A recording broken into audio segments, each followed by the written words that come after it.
눈에 보이지 않는 하나님과 함께 살아가는 것, 아니 더 정확하게 얘기하면 눈에 보이지 않는 하나님을 믿고 의지하며 살아가는 이 신앙은 우리에게 정말 어려운 겁니다. 왜냐하면 눈에 보이는 사람도 우리가 잘 믿기 어렵거든요.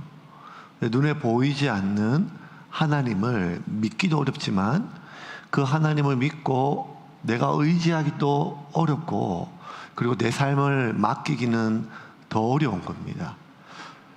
하나님은 우리가 하나님을 잘 믿기를 원하세요. 하나님은 우리가 하나님을 잘 의지해서 바른 길로 가기를 원하세요.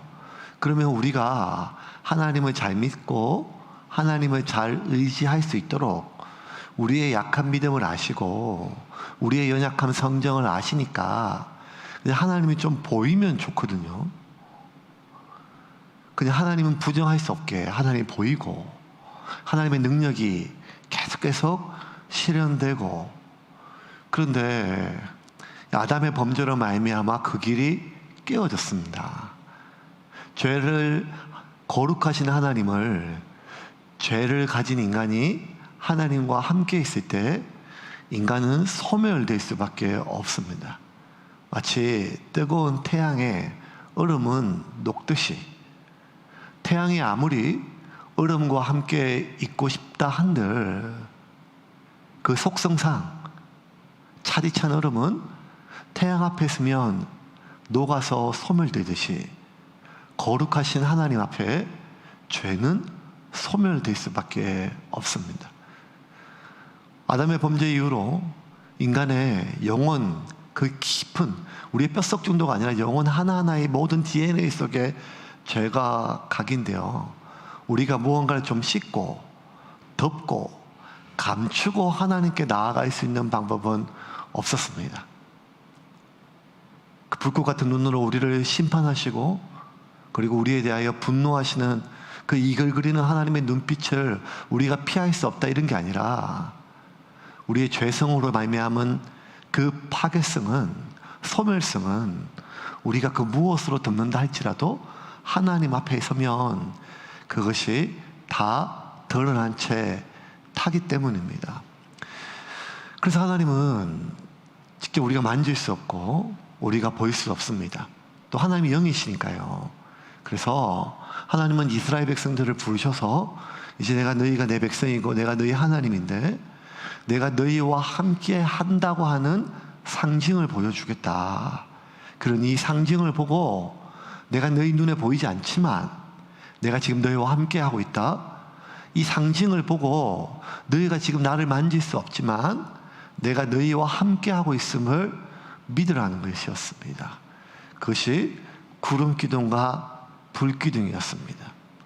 내가 눈에 보이지 않지만 내가 너희들을 먹일 것이다 라는 것이었습니다. 그걸 믿으라는 것이었습니다. 그것이 만나였습니다.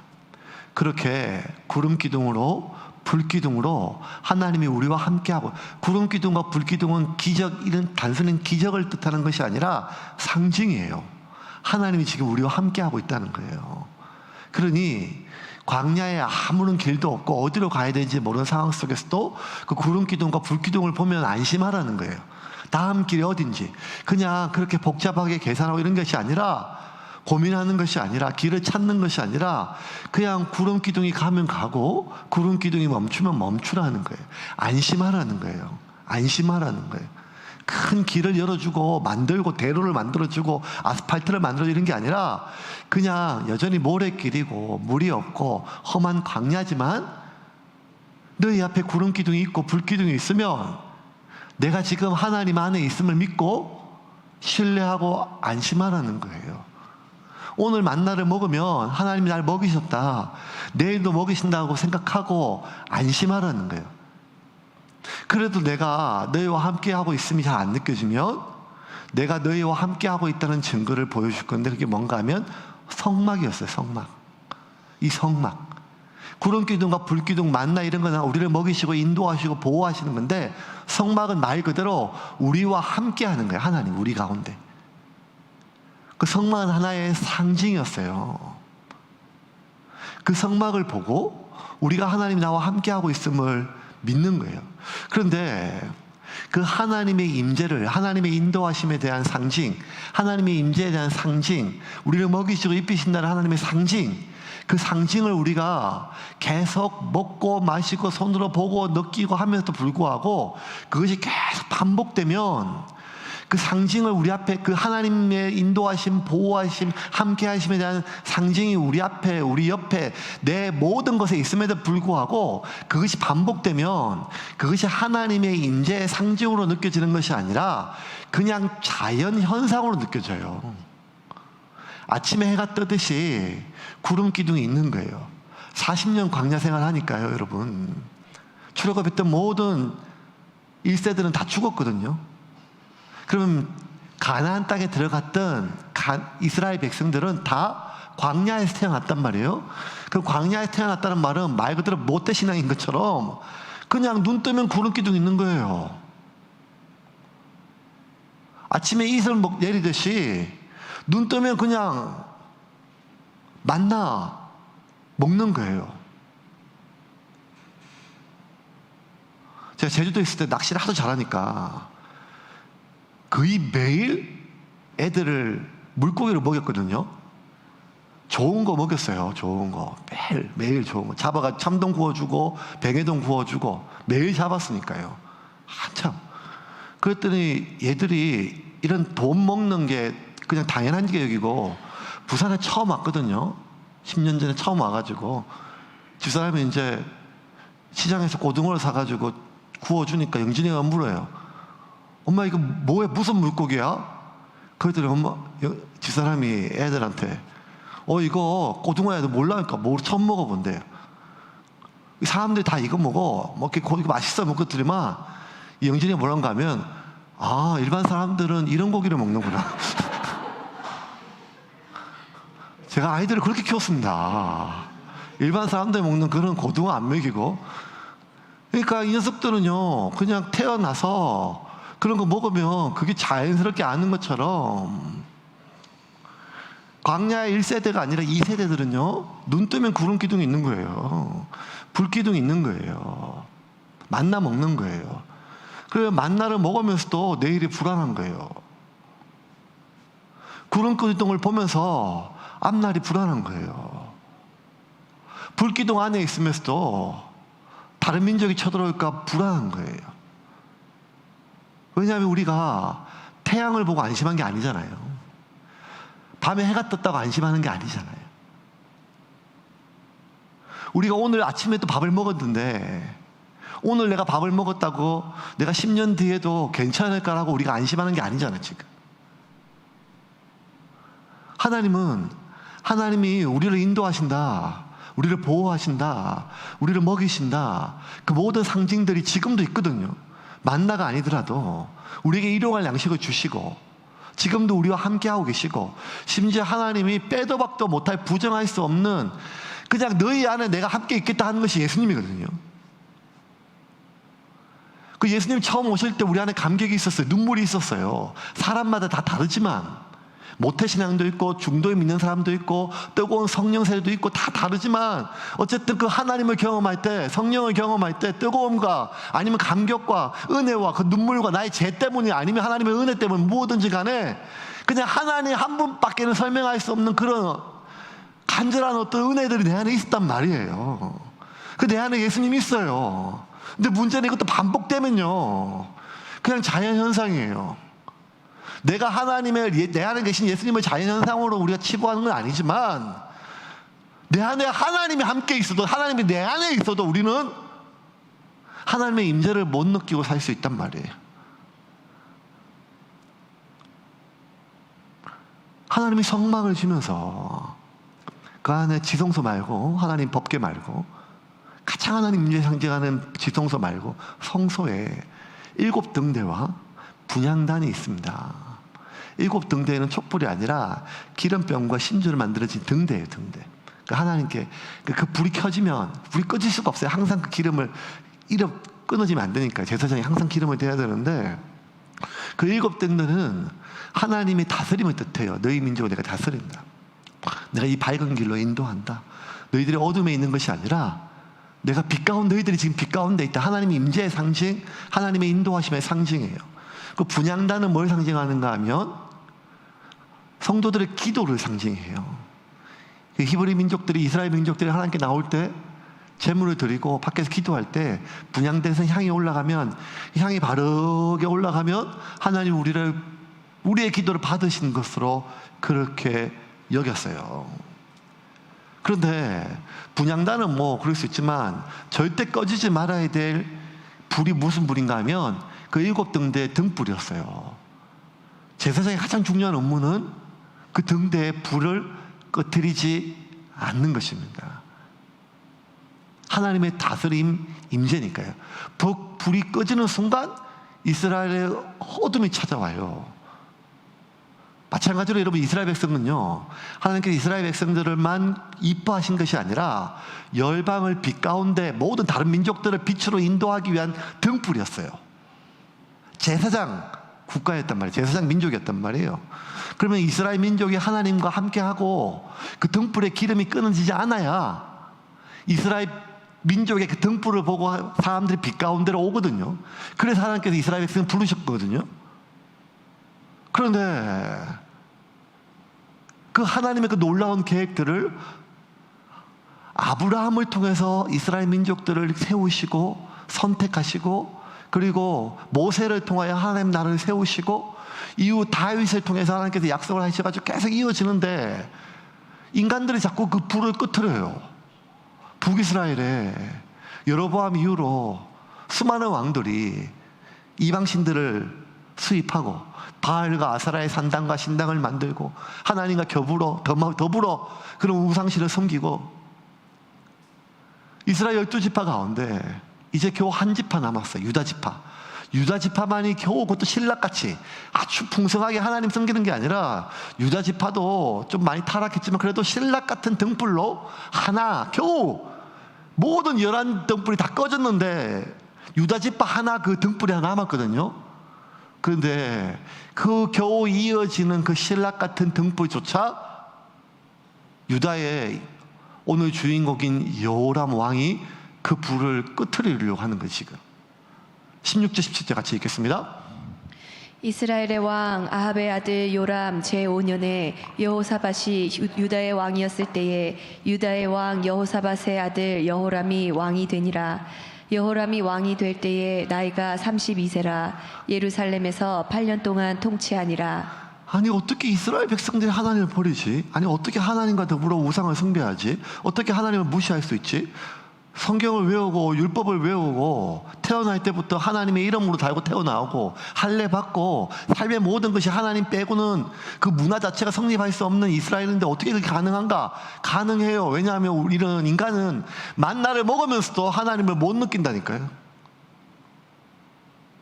구름 기둥과 불 기둥 안에 있어도 바알과 아세라를 찾는 것이 인간이란 말이에요.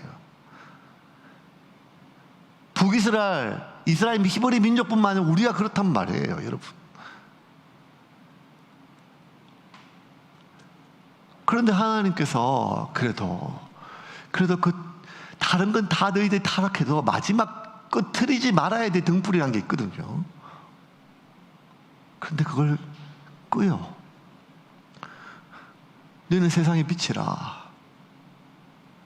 만약에 등불이 그 빛을 잃으면 이 세상을 누가 빛 가운데 인도하냐? 너희는 세상의 소금이다. 소금이 그 맛을 잃으면 이 세상에 무엇으로 그것을 짜게 할 수 있겠느냐? 썩어져가는 걸 막을 수 있겠느냐? 하나님 우리에게 지금도 말씀하시거든요. 히브리 민족뿐만 아니라 너희가 내 빛이고 너희가 내 등불이고 너희가 내 소금이라는 거예요. 하나님이 지금 이 세상을 나타나셔서 모든 사람을 도와줄 수가 있는 게 아니라 하나님은 하나님의 상징으로 계속 보여주시는 거예요. 내가 이 세상을 다스리고 있다. 내가 이 세상을 통치하고 있다. 그런데 하나님의 상징이 누군가 하면 그리스도인이거든요. 우리가 그리스도의 향기를 드러내고 우리가 짠맛을 내고 세상 썩어져가는 세상을 막고 우리가 빛을 내서 어두워가는 세상의 길을 안내해 주는 것이 우리인데, 그렇게 우리 스스로를 내가 그리스도인으로 여기고 천국과 지옥을 믿으며 지금도 주일날 기도하고 수요일날 와서 또 기도하고 또 예배 드리며 늘 하나님 안에 있다고 생각하는 우리조차도 우리가 기도하면서도 불안해하고 설교를 들으면서도 답답해하며 성경을 읽으면서도 하나님을 찾지 못하는 이런 상황들은 어쩌면 지금 수천 년간 이 하나님 백성 삶 가운데 이어져 나오는 현실적인 모습들입니다. 무엇 때문에? 하나님이 함께 하신다는 임재를 보고 임재의 상징들을 보고도 그 징조들을 보고도 자꾸 부정해요. 이거 하나님의 손길이다. 하나님의 인도하심이다. 하나님의 막으심이다. 하나님의 섭니다.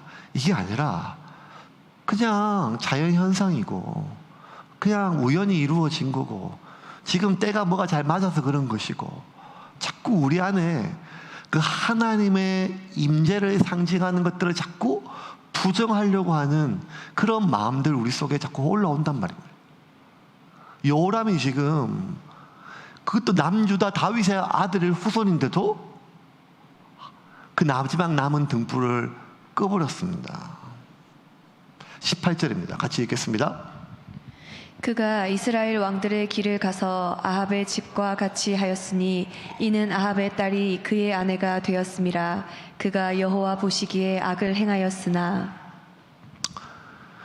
요람 왕의 아버지 여호사밧은 비교적 하나님 앞에 신실했어요. 우리가 계속 열왕기 상하 지금 공부하고 있잖아요. 그나마 참 신실했던 왕인데 그럼에도 불구하고 자기 민족이 남유다 왕국이 어떻게든지 하나님의 영광을 이전에 다윗 왕의 영광을 회복하기를 바라는데 그 좋은 마음이죠.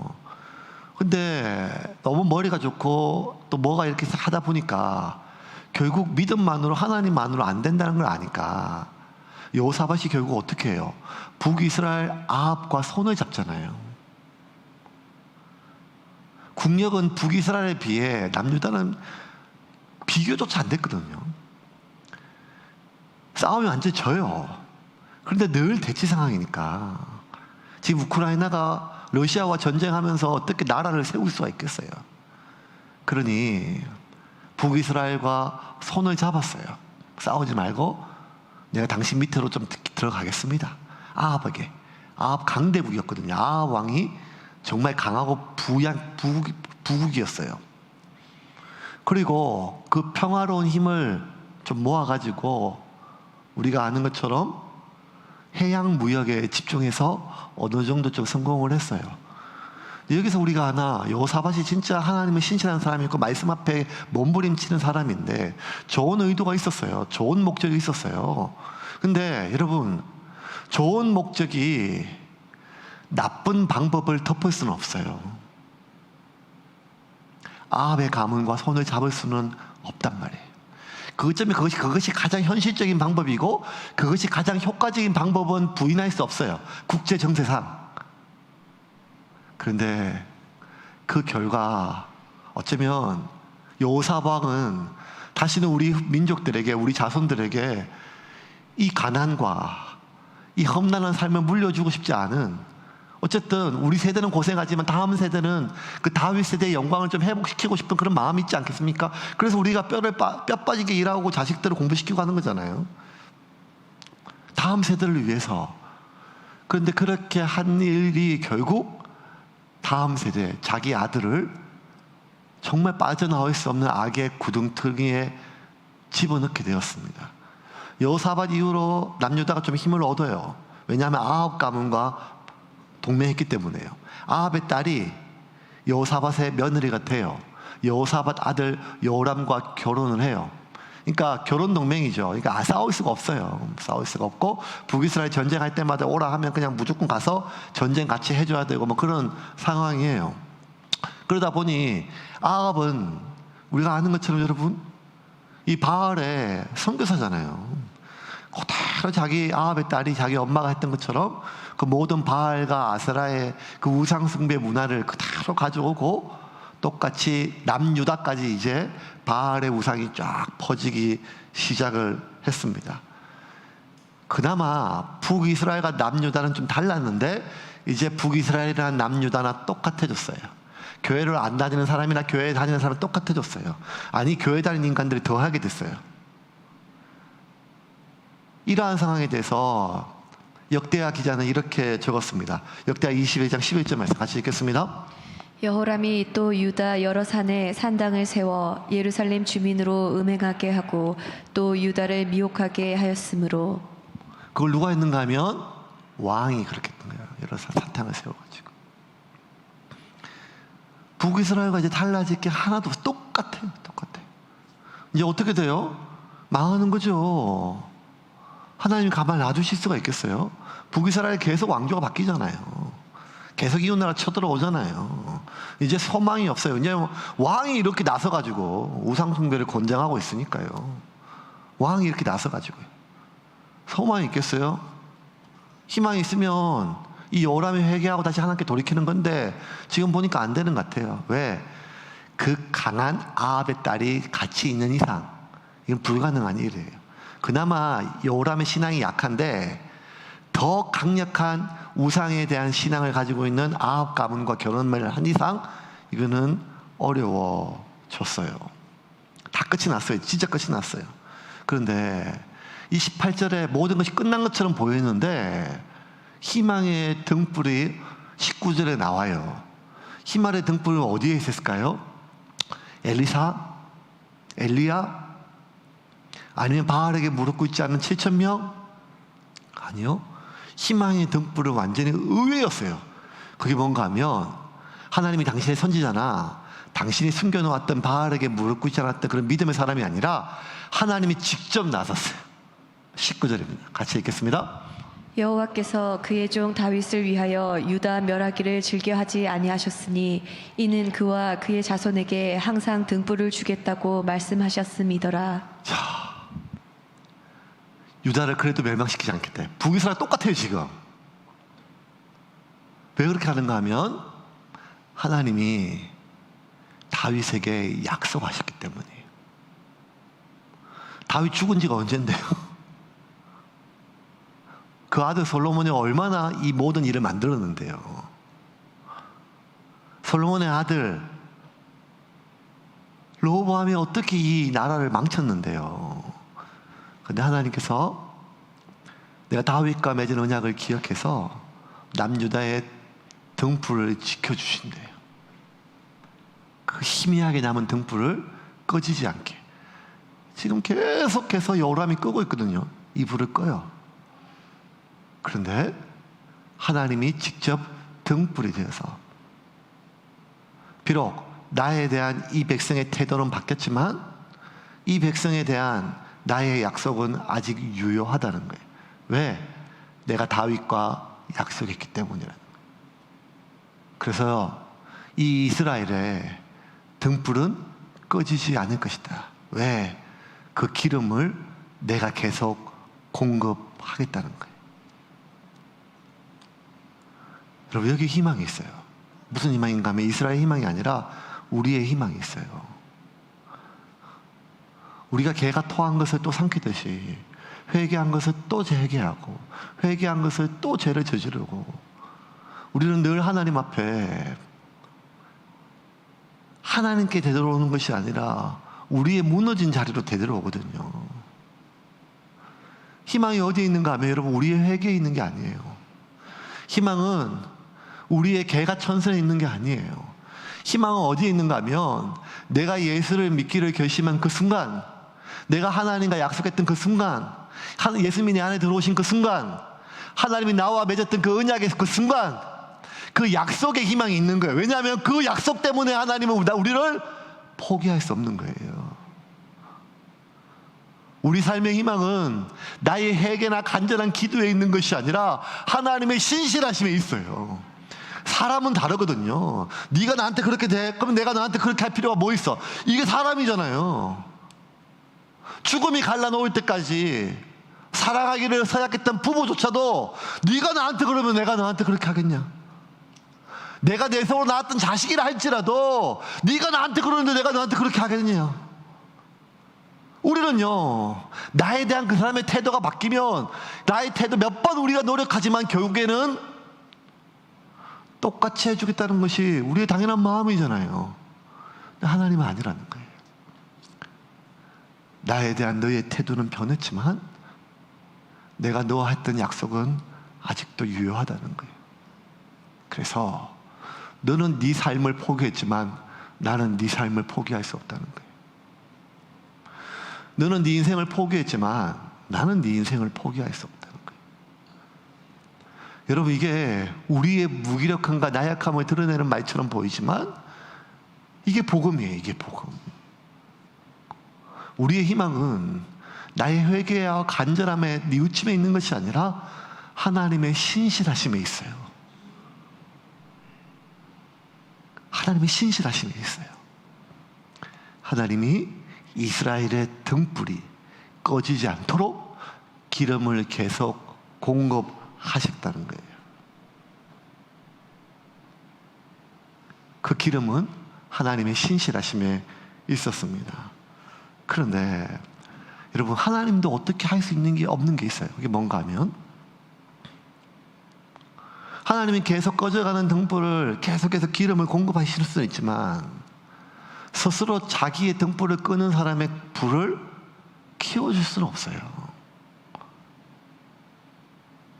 하나님이 인간에게 자유의지를 주신 이상 하나님이 어떻게든지 불을 살려주려고, 하나님이 어떻게든지 그 불을 한번 살려보려고 계속해서 인도하시고 기름을 공급하시는데 본인 스스로 그 불을 반복해서 끌려고 할 때 어느 순간이 되면 하나님은 그 손을 거두십니다.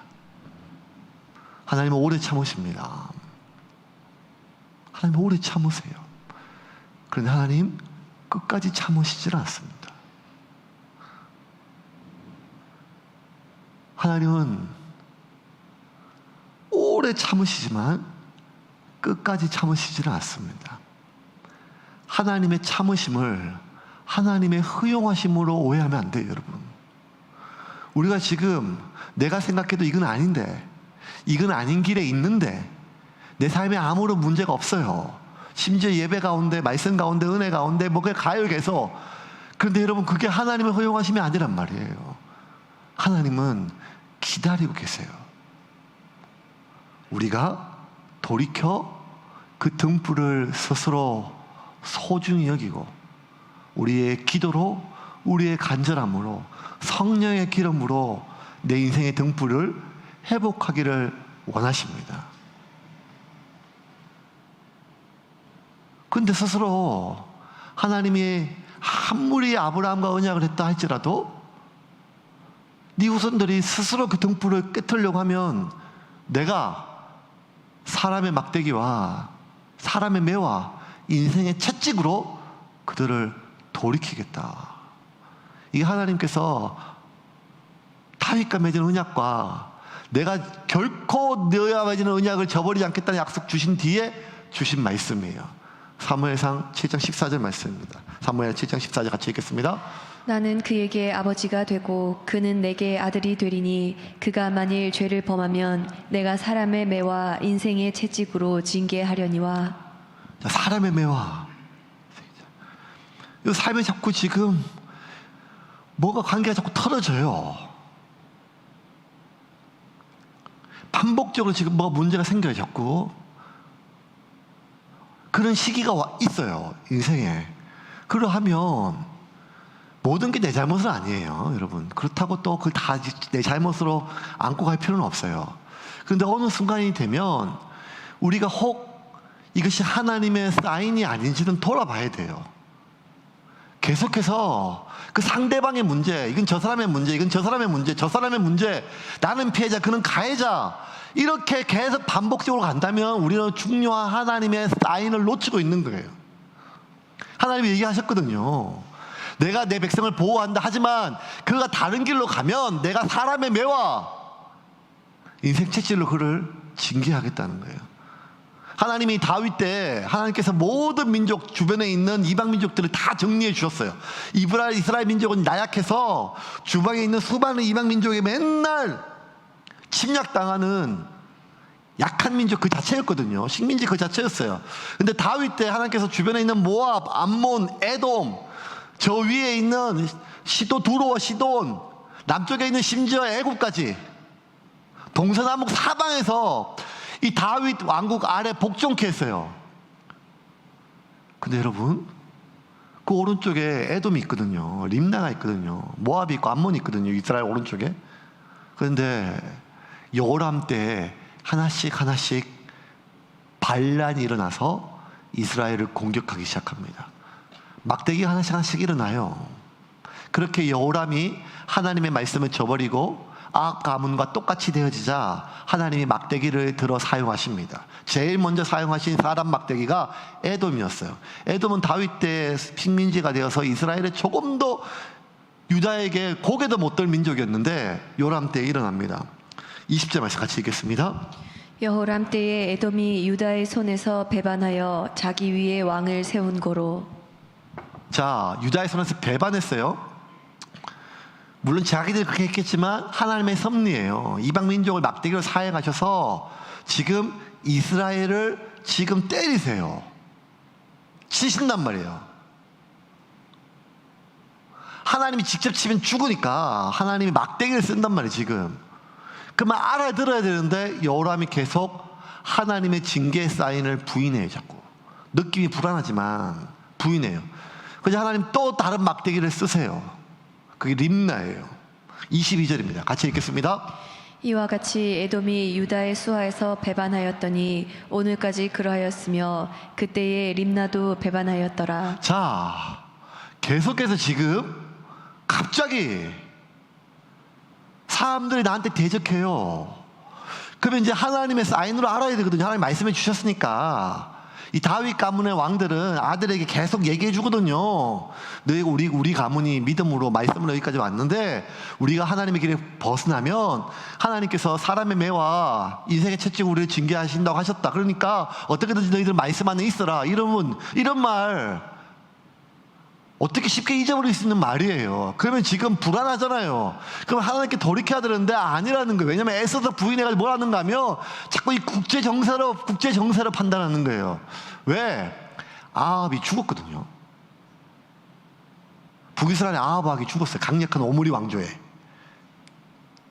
아합이 죽으니까 북이스라엘이 왕과 직결되니까 아합 왕이 죽으니까 이 북이스라엘 남유다 우리 연합체도 약해지고 이러니까 자꾸 주변에 있는 것들이 우리에게 반기를 주는구나. 국제 정세적으로 자꾸 분석을 하는 거예요. 상황적으로 분석을 하는 거예요. 아니면 에돔 저것들이 이제 내가 좀 돈이 있고 내가 힘이 있을 때는 저거 내 거기 눈도 못 맞추던 것들이 이제 내가 좀 뭐 힘이 빠지고 뭐 하니까 이제는 막 그냥 나를 대놓고 무시하고 뭐 이렇게 자꾸 해석을 하는 거예요. 자꾸 저게 우리 선대주 다윗 때는 진짜 눈도 못 맞추던 게 기침만 해도 그냥 꺼풀어지던 것들이 이제 진짜 진짜 우리 이래서 사람 돈 벌어야 돼. 이런 사람은 높은 자리에 있어야 돼. 뭐 약간 이런 식으로 자꾸 해석을 한단 말이에요. 아니라는 거예요. 지금 하나님이 강력한 사인을 주는 거예요. 역대하 21장 10절에 보면 하나님의 뜻이 나와 있습니다. 같이 읽겠습니다. 이와 같이 에돔이 배반하여 유다의 지배하에서 벗어났더니 오늘까지 그러하였으며 그때에 림나도 배반하여 여호람의 지배하에서 벗어났으니 이는 그가 그의 조상들의 하나님 여호와를 버렸음이더라. 왜 그렇다고요? 이는 그 이유가 뭐예요? 그 조상의 하나님을 버렸기 때문이거든요. 이게 너무 명확하거든요. 그런데 여호람은 계속 그냥 국제 정세로 봤을 때 내가 약해지니까 저것들이 자꾸 기어오르는구나. 뭐 이런 걸로 하나님의 매를, 하나님의 징계를, 하나님의 사인을, 하나님의 신호를 자꾸 부인해요. 부정해요. 그래도 하나님은 급기야 더 이상 부정할 수 없도록 저거는 아예 진짜 대놓고 말하지 않으면 못 알아듣는 거 싶어가지고 엘리야를 통해서 글로 보내셨어요. 하나님이 글로 이렇게 잘 보내시지 않거든요. 내용 증명을 보내셨습니다. 너 조심해. 최종이야 이게 지금. 역대하 21장 11절부터 15절까지 같이 읽겠습니다. 여호람이 또 유다 여러 산에 산당을 세워 예루살렘 주민으로 음행하게 하고 또 유다를 미혹하게 하였으므로 선지자 엘리야가 여호람에게 글을 보내어 이르되 왕의 조상 다윗의 하나님 여호와께서 이같이 말씀하시기를 내가 내 아비 여호사밧의 길과 유다 왕 아사의 길로 행하지 아니하고 오직 이스라엘 왕들의 길로 행하여 유다와 예루살렘 주민들이 음행하게 하기를 아합의 집이 음행하듯 하며 또 내 아비 집에서 너보다 착한 아우들을 죽였으니 여호와가 내 백성과 내 자녀들과 내 아내들과 내 모든 재물을 큰 재앙으로 치시리라. 또 너는 창자의 중병이 들고 그 병이 날로 중하여 창자가 빠져나오리라 하셨다 하였더라. 계속 말씀하세요. 이제 너 마지막 경고다. 이래도 돌이키지 않으면 너 내가 직접 치겠다. 사람의 막대기가 아니라 인생 책질이 아니라 내가 직접 치겠다. 창자가 터져 나올 거다. 얼마나 무시무시한 말씀이에요. 더 이상 부정도 못해요. 부인도 못해요. 엘리야는 하나님의 사람이라 남유다 북이스라엘 다 알아요. 근데 이 편지를 받고도 여호람은 마음이 더 완악해졌어요. 더 완악해졌어요. 이게 비극인 것 같아요. 뭐가 비극인가 하면 여러분 사람의 마음이 딱딱해지면 안 돼요. 뭐가 좀 불편하면 불편해야 되는데 그게 반복되면 그냥 견디고 살면 안 돼요. 근데 자꾸만 그게 완악해져요. 완악해져요. 점점 완악해져요.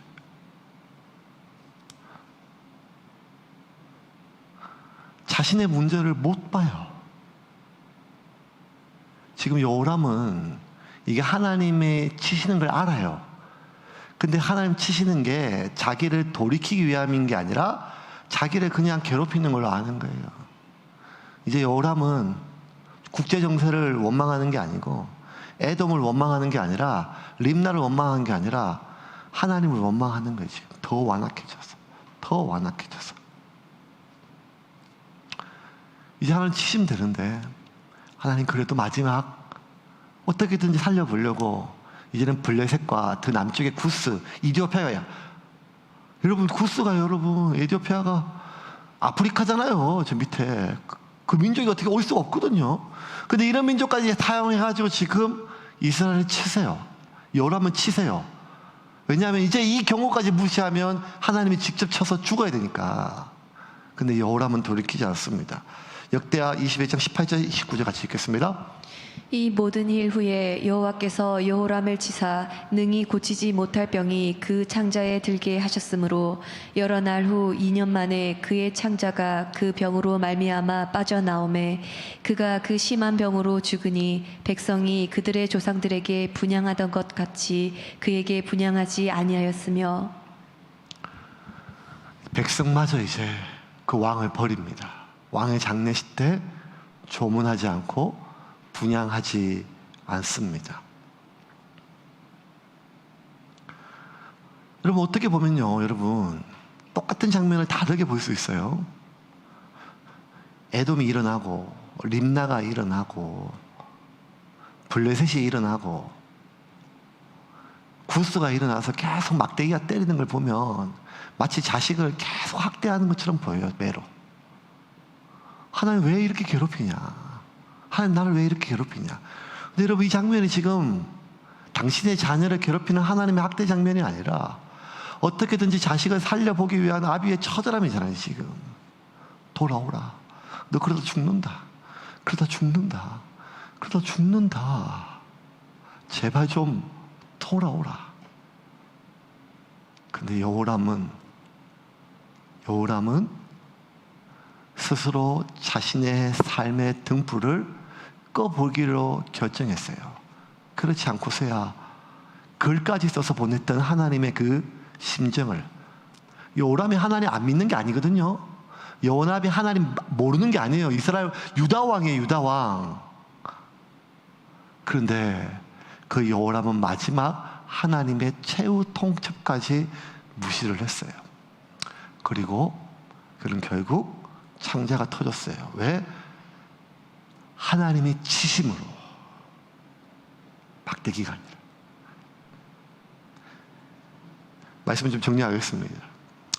다윗의 자손 중에 유일하게 다윗의 열조, 다윗 가문의 그 왕들의 무덤이 있거든요. 그 무덤에 묻히지를 못했어요. 21장 20절 말씀 같이 읽겠습니다. 여호람이 32세에 즉위하고 예루살렘에서 8년 동안 다스리다가 아끼는 자 없이 세상을 떠났으며 무리가 그를 다윗성에 장사하였으나 열왕의 묘실에는 두지 아니하였더라. 왕의 묘실에, 특별히 다윗 왕가의 열조의 무덤에 들어가지를 못했어요. 하나님이 못 들어가게 하신 거죠. 못 들어가게.